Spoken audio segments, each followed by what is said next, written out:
Ya, yang keempat, ya, aku baca begini. Si Herodes mengumpulkan ahli Taurat ya, kepala-kepala imam-imam itu, bos-bosnya lah, kiai-kiainya Yahudi kira-kira gitulah ya. Begini, maka dikumpulkannya semua imam kepala dan ahli Taurat bangsa Yahudi, lalu dimintanya keterangan dari mereka, di mana Mesias akan dilahirkan. Di sini akan dilahirkan. Ini loh masalahnya. Ini masalahnya. Ya. Ini. Ini. Ya. Perhatikan. Ini akan. Ini baru atau sudah? Bisa ketemu nggak ini? Ini kan bertentangan.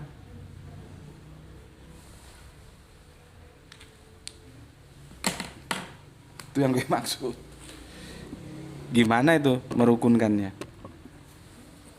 Nggak bisa. Gue nggak tahu kalau LAI salah terjemah ya. Lu bisa koreksi ke original teksnya, coba koreksi ke edisi Yunaninya. Gue belum sempat ke sana sih ya. Kalau misalkan LAI salah menerjemahkan ya berarti aku juga jadi salah karena referensiku itu LAI, produk LAI, terjemahan LAI yang di Salemba itu. Artinya kalau kamu mau protes ya ke LAI, jangan ke aku, kan gue kan megang terjemahannya LAI gitu. Ya. Gimana itu ngurukunkannya? Coba bisa nggak dirukunkan? Bismillahirrahmanirrahim. Gue ini sudah ngopi. Bismillahirrahmanirrahim. Nah, sudah minum kopi. Kalau tadi akan minum kopi, itu beda. Kalau sudah itu sudah diombe, sudah diminum.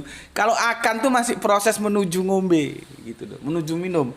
Sama ini, Matius 2:1 dan 22 mengatakan sudah dilahirkan, baru dilahirkan. Artinya ini lahir sudah. Nah, sementara di Matius 2:4 akan dilahirkan. Ayo coba rukunkan, bisa nggak dua ayat ini?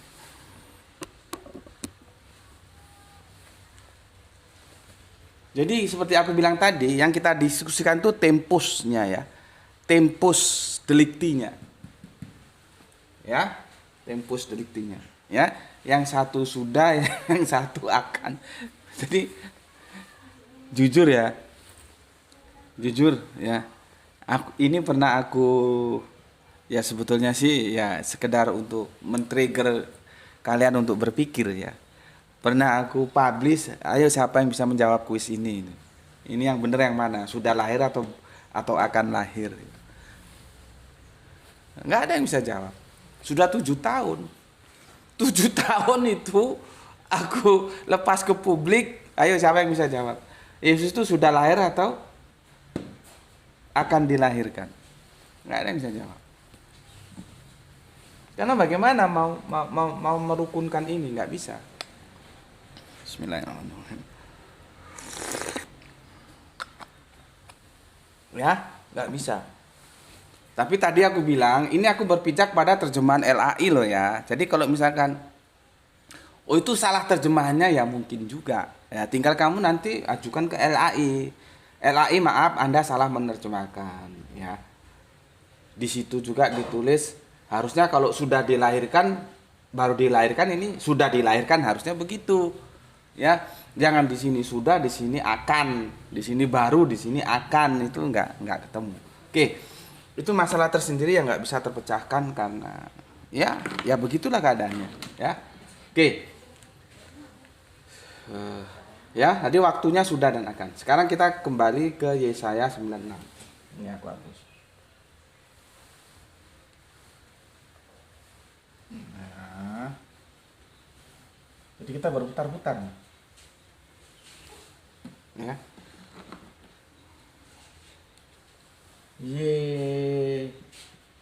Yesaya 96. Ya. Benarkah ayat ini disandarkan kepada Yesus? Benarkah ayat ini nubuah untuk Yesus seperti yang dipahami mainstream? Ya, sementara kita tampung aja dulu ya. Ya sudahlah, itu sebuah pemahaman yang harus kita hormati, coba dipahami dulu. Tapi aku akan melakukan sebuah penawaran. Ini ada pemahaman baru nih dari gue ya. Maka gue bilang kalaupun itu kan belum tentu gue setuju gitu loh ya. Kalaupun Yesaya 96 ini dinisbahkan kepada Yesus, apakah terus Yesus menjadi Allah? Ini yang harus kita pahami dulu. Ya. Aku sedikit mengendorkan lah. Oke lah. Kalaupun Yesaya 96 itu dinisbahkan kepada Yesus, apakah otomatis terus Yesus itu Allah? Karena di situ ada sebuah penjelasan tentang Allah yang perkasa di sini. Ini harus diselesaikan dulu, ya. Apakah Yesus 96 itu serta merta Apakah Yesaya 96 kalau itu dinisbahkan kepada Yesus serta merta akan menjadikan argumentasi yang tangguh bahwa Yesus itu Allah? Itu kan harus dijawab. Kalau menurut gue enggak. Ya, hati-hati dengan bahasa-bahasa yang dipakai oleh orang-orang Israel yang notabene Yahudi. Sekarang kita coba akan merujuk ke Keluaran 71. Ya. Keluaran 71.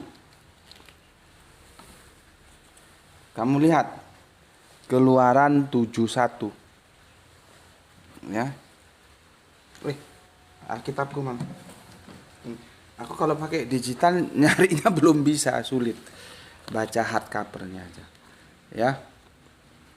Keluaran 71. Keluaran 7 ayat yang 1. Ya. Keluaran 7, 5, 6, 7. Ya. Tadi aku juga baru diskusi sama teman Islamku tentang kisah Kanjeng Nabi Musa atau Moses ya di dalam Al-Qur'an, dan ini Moses di dalam Torah ya, perjanjian lama. Kalau Al-Qur'an kan perjanjian terakhir gitu ya. Oke, jadi ada perjanjian lama, ada perjanjian baru, ada perjanjian terakhir. Kalian harus paham tuh.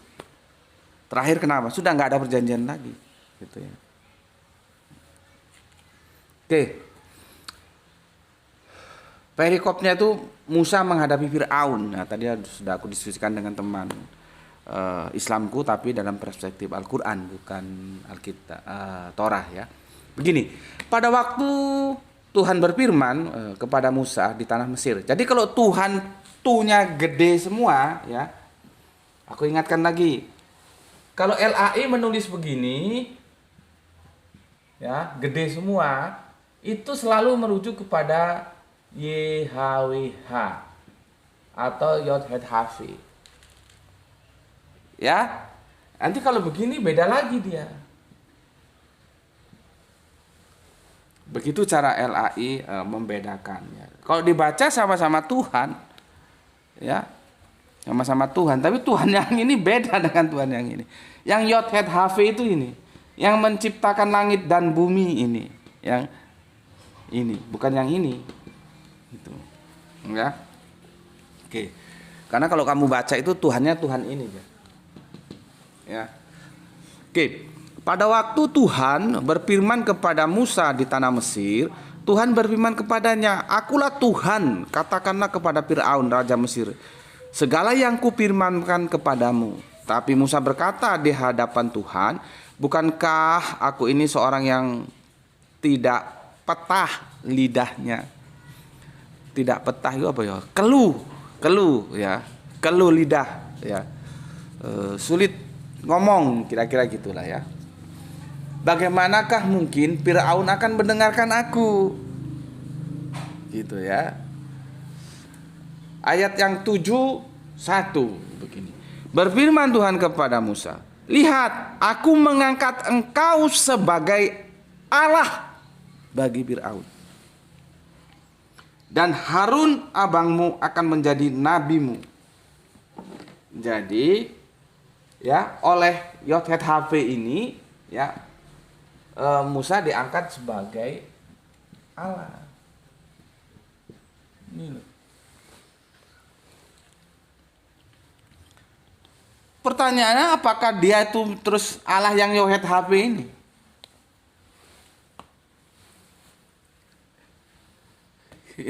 Gimana itu? Ya, apakah Musa itu terus menjadi Allah yang menciptakan langit dan bumi? Kan enggak, gitu loh. Ya itu bahasa Ibrani begitu, dan mereka, karena itu bahasa mereka, orang-orang Israel pada paham.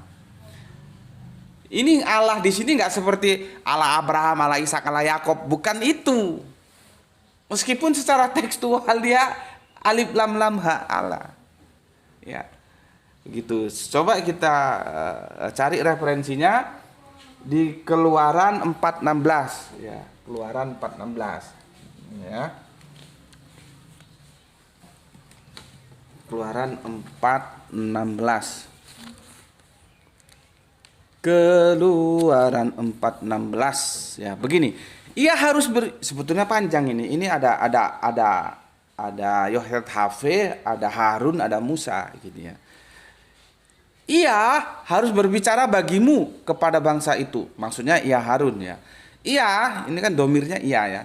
Ia harus berbicara, atau Harun harus berbicara bagimu kepada bangsa itu. Bangsanya siapa ya? Bangsanya Firaun, Kipti ya, Mesir. Dengan demikian ia akan menjadi, Harun maksudnya, menjadi penyambung lidahmu. Nah, ya. Engkau akan menjadi seperti Allah baginya. Jadi ini bahasa perumpamaan. Di sini seperti. Itu loh ya. Seperti Allah. Jadi orang Israel itu tahu Musa itu bukan Allah gitu loh. Pahami dulu itu bahasanya. Ya memang bahasanya begitu kan, kita kan ngikuti aja. Bismillahirrahmanirrahim. Tolong bantu tap-tapnya ya di waktu senggang kita ya. Tolong.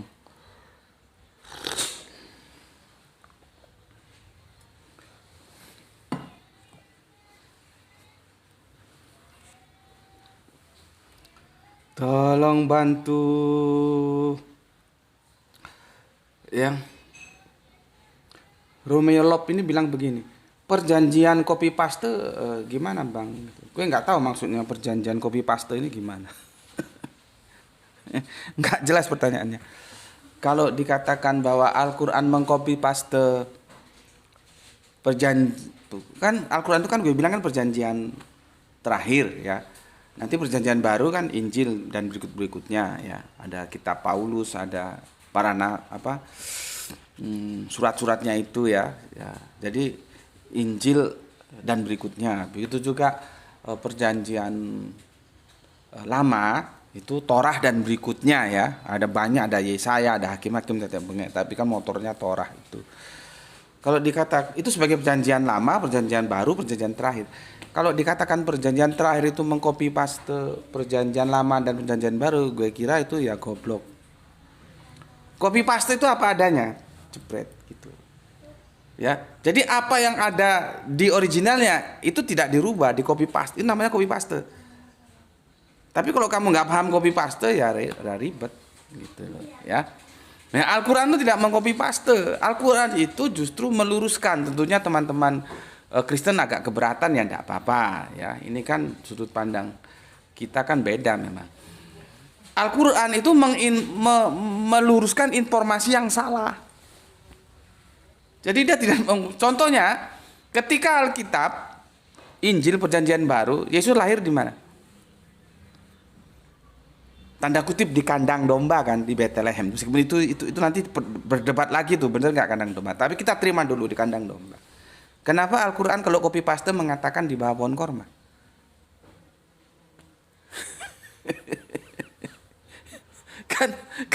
kan nggak bener kalau mengcopy paste gitu loh ya.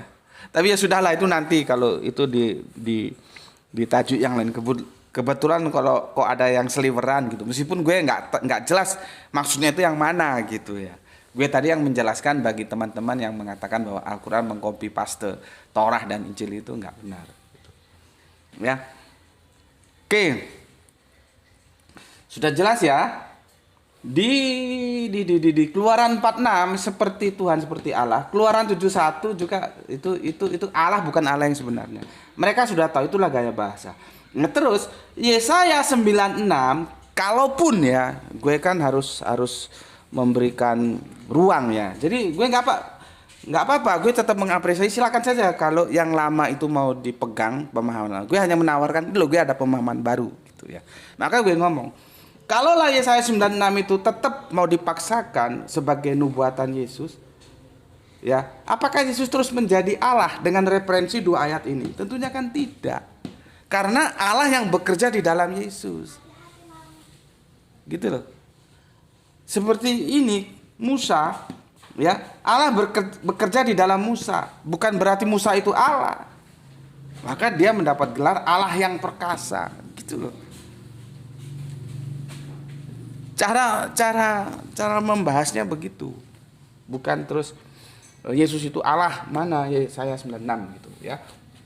Oke, itu pun kalau Yesaya 96 itu memang tertuju kepada Yesus ya. Karena ada kemungkinan ya Yesaya 9 itu bukan ke Yesus. Ya. Ini gue hapus ya, ini kan sudah ya. Ya. Yesaya 96 itu ke siapa? Gitu ya. Itu tentang kerajaan gitu ya. Bercerita tentang kerajaan, tentang raja yang cakep, yang pandai, yang mensejahterakan, yang mencintai rakyatnya, bukan penguasa, ya. Yang dalam ini konteks itu raja, yang brengsek, yang otoriter, nggak begitu. Yesaya 96 itu, ya, bisa tertuju kepada Hizkia. Ya, kalau kalian bilang kepada Yesus, oke, monggo lah. Nih. Tapi untuk bisa menyimpulkan ini kamu baca seluruh perikop. Ya, kalau cuman kamu nukil 96 nggak ketemu itu. Ya, nggak ketemu. Ya. Nggak ketemu. Harus dibaca seluruh perikop. Ya. Sehingga kamu bisa mengerti alur ceritanya ya. Jadi kalaupun itu kepada Yesus sudah aku jawab tadi tidak serta-merta Yesus terus menjadi Allah. Tadi penjelasannya sudah. Di samping Yesus, aku coba ajukan penawaran, itu kemungkinan juga ke Hizkia. Ya. Ke Hizkia ya. Yang itu tentang pemerintahan ya, anak Raja Ahaz ya. Ya, disebutkan orang juga Allah yang perkasa. Jadi biasa. Dalam literatur berapa lama nih? Belum 1 jam kan? 58. Aduh, sudah 58. Ini sepertinya 1,5 jam ya. Bagi mereka yang berjasa ya, orang-orang Israel itu, orang-orang Yahudi menyanjungnya dengan seperti itu tuh biasa. Tapi mereka tahu itu bukan berarti harafiah, itu metafora. Kalau Hizkia ya, tentang Hizkia dan Ahaz ini kan ya, anak Ahaz itu ya, disebut Allah yang perkasa ya, nggak masalah karena Yod-Heh-Vav itu bekerja di dalam Hizkia gitu loh. Ya. Ini bahasanya gimana ya? Mendekati tasawuf. Repot aku, kamu ngerti nggak maksudku ya? Ya, jadi Allah itu bekerja di dalam Hizkia, maka dia disebut Allah yang berkasa. Atau beginilah gampangnya. Hizkia itu sebagai alat yang digunakan oleh Allah. Wes, ngono lah. Dia sebatas instrumen. Begitu juga Yesus sebatas instrumen yang digunakan oleh Allah, bukan berarti Yesus itu Allah. Begitu juga Hizkia, ya. Tapi apakah benar Yesus itu yang dimaksud oleh Yesaya 96? Nah, sekarang kita lihat ayatnya. Ya. Kita lihat ayatnya dulu. Kan harus ada syarat-syaratnya. Tolong dibantu tap-tap ya. Tolong dibantu tap-tapnya supaya nggak dia nggak dianggap pasif oleh mesin TikTok nanti dirungkatnya. Sama-sama kita buka Yesaya 96. Yesaya 96 ya. Sebab seorang putra telah lahir untuk kita, seorang putra telah diberikan untuk kita, lambang pemerintahan ada di atas bahunya. Satu, pemerintahan.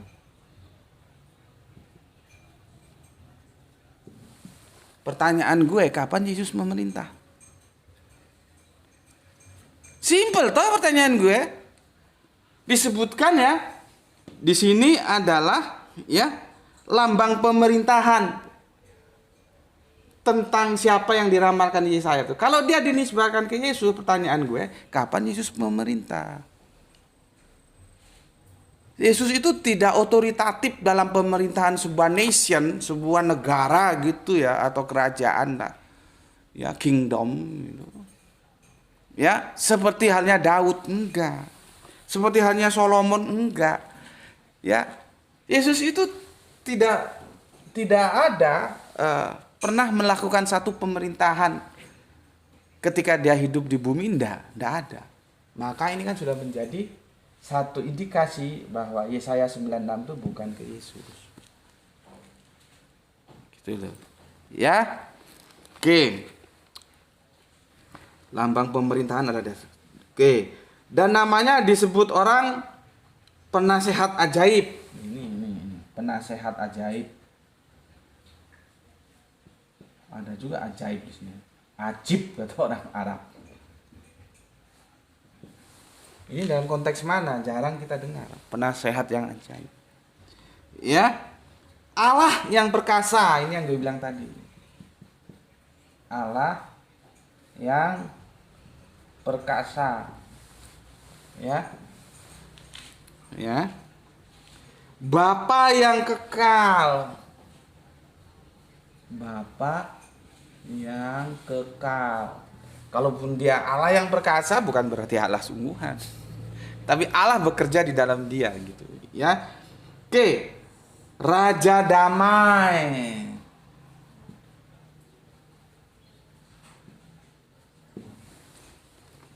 Oke, ya.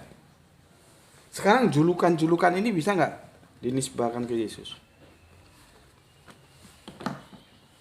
Coba. Ini yang lambang pemerintahan sepertinya sudah disebutkan enggak. Yesus enggak pernah memerintah. Penasihat yang ajaib itu debatable lah ya. Jarang kita dengar disebut sebagai penasihat yang ajaib. Allah yang perkasa ya seperti tadi ya. Gue bilang kalaupun itu ya, itu bukan berarti Allah yang sebenarnya ya. Yang paling jelas bukan itu ini loh. Yesus nggak pernah dipanggil Bapa. Bapa ini dalam konteks Alkitab itu selalu merujuk ke perjanjian baru, yaitu Yod Het HP atau yang disebut ini loh. Ya. YHWH. Ini yang dimaksud Bapa oleh Yesus. Yesus itu tidak ini, maka dia tidak pernah disebut Bapa.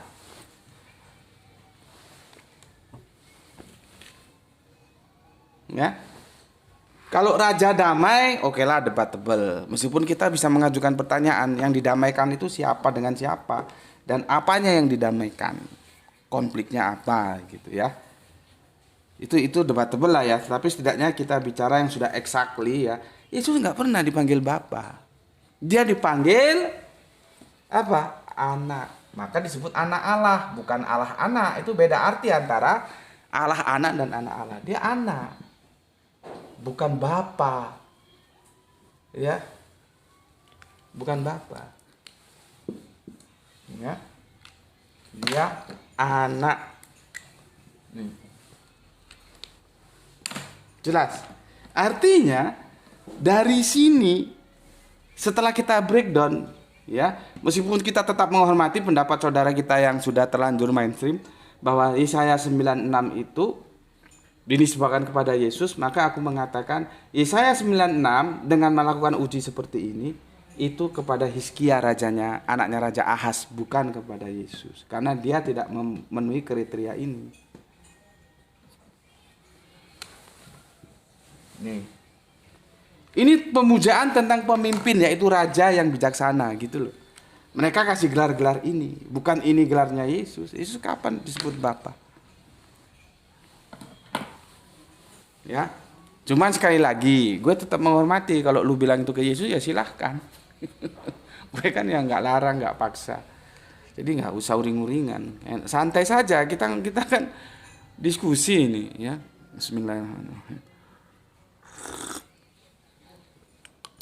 Tolong bantu tap-tapnya ya supaya ndak rungkat. Ya, oke. Dari breakdown ini sudah jelas. Aku pada posisi dia bukan Yesus, dia Hizkia anak Raja Ahaz. Ya. Oke. Sekarang kembali lagi, ya, masalah tempusnya. Ya. Tuh, nanti kalau udah kebablasan jangan-jangan tuh. 1 jam lebih nih jangan-jangan. Udah berapa? Supaya nggak terlalu panjang. 6 menit. Lebih 6 menit Mas Ian. Oke. Ya. Di sini di Yesaya 96 disebutkan begini. Ya, sebab seorang anak telah lahir. Telah, tempusnya telah, bukan akan.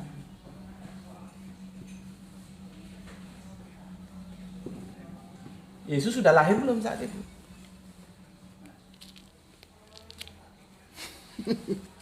Kan jadi anakronisme. Jadi gini ya, kalau ini dipaksakan kepada Yesus secara tempus, dia terjadi kesalahan anakronisme. Apa itu anakronisme? Nanti kamu cari lah ya nggak tahu di Google ada nggak? Itu istilah-istilah di kampus anakronisme. Antara peristiwa dan waktu yang diceritakan nggak ketemu gitu loh. Karena ini telah lahir, seorang anak telah lahir. Lagi-lagi gue pakai terjemahan LAI. Kalau LAI-nya salah kutip ya itu lain cerita. You silakan ajukan protes ke LAI gitu loh, ya. Jangan terus marah ke gue. Gue kan mengikuti LAI gitu ya. Ya, dilihat dari temposnya dia nggak ketemu. Karena ini telah, meskipun ya ada satu video gue nggak enak lah ya, gue nggak membicarakan orangnya maka gue nggak sebut. Karena gue juga kenal baik sama itu pendeta ya. Dari zaman dia belum apa-apa sekarang sudah jadi apa-apa gue kenal. Ya. Sekarang dia sudah pulang ke Indonesia Timur ya. Dulu sekolahnya di Jawa Timur ini sepertinya. Ya, dia menjelaskan sepertinya itu bukan khotbah, itu disetting seperti belajar gitu ya. Dia menjelaskan bukan khotbah di gereja, itu bukan. Dia menjelaskan ayat ini ya. Kemudian ada ya mahasiswa gitulah kira-kira berapa itu ya. Enggak banyak, 5 orang atau berapa. Dia bilang untuk membenarkan ini ya. Jadi dia memaksakan ini ke Yesus ya, dia bilang telah itu artinya sesuatu yang akan terjadi tapi pasti terjadi, maka telah gitu. Gue bilang lu punya dapat ilmu bahasa dari mana? Seperti itu. Terus dia mengutip kitab Yohanes, gue lupa, gue mau cari tadi referensinya nggak punya waktu sudah ya. Mau disandarkan kepada kitab Yohanes yang itu nggak signifikan dengan ini. Ya, yang gue heran itu mahasiswanya pada diem baik kok plong-plong goblok, harusnya ya disanggah lah. Apa benar orang-orang Israel itu punya kaidah bahasa? Sesuatu yang akan tetapi pasti terjadi maka disebut dengan telah. Apa benar ada begitu? Itu namanya melakukan kalau pendekatan Al-Qur'an dalam perspektif belajar di pondok itu namanya Tahrib. Jadi dirusak. Tahrib itu kan gue sudah ingatkan ada dua. Ada tahrib langsung teksnya dirusak. Babi menjadi babi hutan itu teksnya langsung dirusak. Kalau ini tahrib itu tahrib tafsir. Teksnya tetap telah lahir gitu. Karena kalau dia mau rubah akan lahir ketahuan. Ketahuan gitu. Nggak tahu nanti misalkan LAI menerbitkan lagi, oh ini akan lahir karena dia mau. Karena dari peristiwa Yesaya ke Yesus itu ada sekitar 500-an tahun loh. Ya, itu hitungan-hitungan sejarah ya, artinya nggak exactly 500 ya kurang lebihnya. Berjarak sebegitu jauh dan dikatakan ini telah lahir. Padahal Yesus itu 500-an tahun kemudian baru lahir. Berarti kan ini bukan ke Yesus. Gitu loh. Nah, saudara kita yang sekarang jadi pandita itu ya, menjelaskan ini kepada nggak tahu mahasiswanya atau jemaatnya itu. Telah itu artinya sesuatu yang akan terjadi tapi pasti terjadi, maka pakai telah.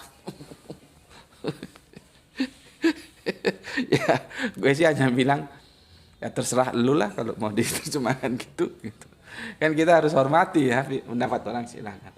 Jadi kalau gue jelas telah itu artinya sudah lahir. Nah, ini tidak kepada Yesus karena Yesus nanti baru lahir 500 tahun kemudian, maka seharusnya kalau ini ke Yesus dia akan lahir. Kalau telah dipaksakan ke Yesus itu akan menjadi anakronisme. Itu aja kata-kata gue ya. Bismillahirrahmanirrahim.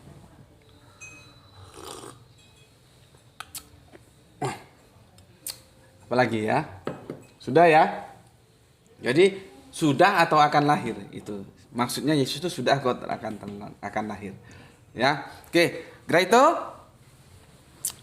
Semoga molornya nggak panjang-panjang ya. Karena nanti kepanjangan. Berapa lama molornya? Mohon dipersori teman-teman. Ya. Molor berapa menit? 12 menit, padahal kita seharusnya berhenti di apa namanya? Di 60 menit ya. Yang molor mohon dipersori, mohon di 12 menit. Oke. Itu tadi penjelasan dari aku ya, tapi aku ingatkan kita tetap menghormati ya bahwa Yesaya itu kata mereka nih Yesaya 96 itu merupakan nubuat Yesus, yang monggo silahkan. Dan aku mengajukan penawaran pemikiran baru yang tidak seperti itu, bahwa Yesaya itu adalah untuk Raja Ahaz, khususnya kepada anaknya yang bernama Hizkia, bukan ke Yesus ya. Itu yang aku tawarkan.